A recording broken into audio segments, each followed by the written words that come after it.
السلام علیکم۔ ماضی کی سیاسی ڈائری کے چند اوراق پیش کرتے ہیں۔ ہماری سیاسی تاریخ میں سیاستدانوں کی عاشق مزاجی ان کی سیاست کی طرح کار فرما رہی ہے۔ چند ایک کو چھوڑ کر تمام نے کسی نہ کسی انداز میں اپنی اس کمزوری کا اظہار ضرور کیا۔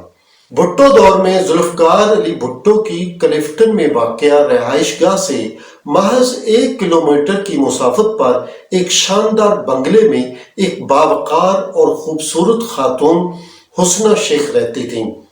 40 کے پیٹے میں یہ خاتون بنگالی حسن کا نمونہ تھیں۔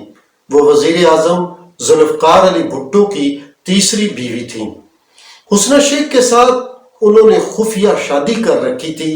در حقیقت حسنہ شیخ کے حسن نے ان کا دل چرا لیا تھا، جس کا نتیجہ دونوں کا ایک ہونا نکلا۔ حسنہ شیخ نے بظاہر خود کو حکومتی امور سے دور رکھا ہوا تھا، مگر پس پردہ ان کے اشاروں پر مرکزی اور صوبائی حکومتوں میں وزارتیں عطا کر دی جاتی تھیں۔ 5 جولائی 1977 کو جنرل ضیاء الحق کے مارشل لاء کے نفاذ تک حسنہ شیخ اور اس کا اثر و نفوذ عوام کی نگاہوں سے اوجھل رہا۔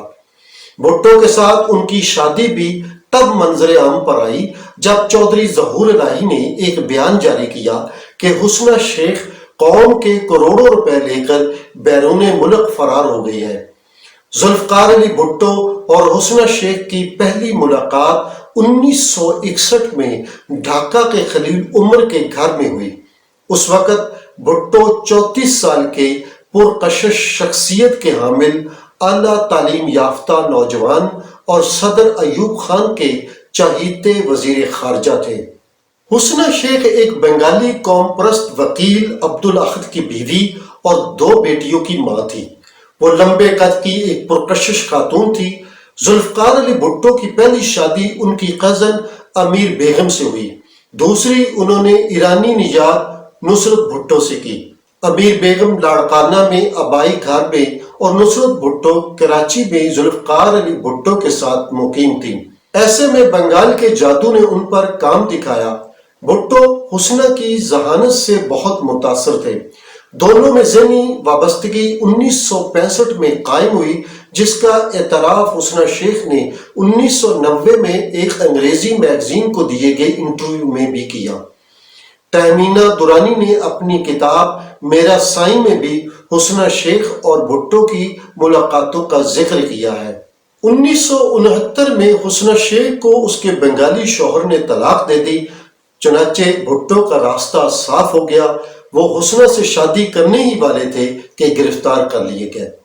حسنہ اور بھٹو ایک دوسرے کے ساتھ انتہائی محبت کرتے تھے۔ حسنہ شیخ ذوالفقار علی بھٹو کی نفسیات سے خوب واقف تھیں۔ دسمبر 1971 میں بنگلہ دیش بننے کے بعد جب بھٹو پاکستان کے حکمران بن گئے تو انہوں نے حسنہ شیخ سے نکاح کر لیا، جو مولانا کوثر نیازی نے پڑھایا۔ نکاح کے گواہان میں مصطفیٰ خر کا نام بھی شامل تھا۔ بھٹو نے حسنہ شیخ کو شادی کے تحفہ میں قرآن مجید کا نسخہ دیا۔ جب اس شادی کا علم نصرت بھٹو کو ہوا تو انہیں شدید صدمہ ہوا۔ وہ اس خبر سے اس قدر مایوس ہوئیں کہ نیند کی گولیاں کھا لیں۔ بھٹو بھی اس صورتحال پر سخت پریشان ہوئے۔ آخر جب نصرت بھٹو کی حالت سنبھلی تو انہوں نے انہیں یقین دلاتے ہوئے اقرار کیا کہ وہی ان کی قانونی بیوی اور فرسٹ لیڈی رہیں گی۔ یوں بھٹو حسنہ شیخ کو گمنامی میں رکھنے پر مجبور ہو گئے۔ حسنہ شیخ کراچی میں منزل دامی گھر میں رہتی تھیں، جہاں سے وہ کچن کیبنٹ کو بھی ہینڈل کرتی تھیں۔ ذوالفقار علی بھٹو مہینے میں 4-5 مرتبہ حسنہ کے پاس آتے۔ اکثر سرکاری دوروں میں حسنہ بھی بھٹو کے ساتھ ہوتی۔ بھٹو اپنے انتہائی قریبی وزراء کو حسنہ شیخ کی رہائش گاہ منزل پر بلاتے اور ان سے مشوروں کے بعد اہم فیصلے کرتے۔ 1977 میں مارشل لاء کے نفاذ کے بعد حسنہ شیخ پاکستان سے نکلنے میں کامیاب ہو گئیں اور لندن میں مقیم ہو گئیں، جہاں سے بھٹو کو پھانسی سے بچانے کے لیے بین الاقوامی اثر و رسوخ استعمال کرنے کی بہت کوشش کی، مگر ناکام رہیں، اور بھٹو کی پھانسی کے بعد حسنہ کو ذوالفقار علی بھٹو کی نشانی اور اپنی بیٹی شامین کے ساتھ اکیلے زندگی گزارنا پڑی۔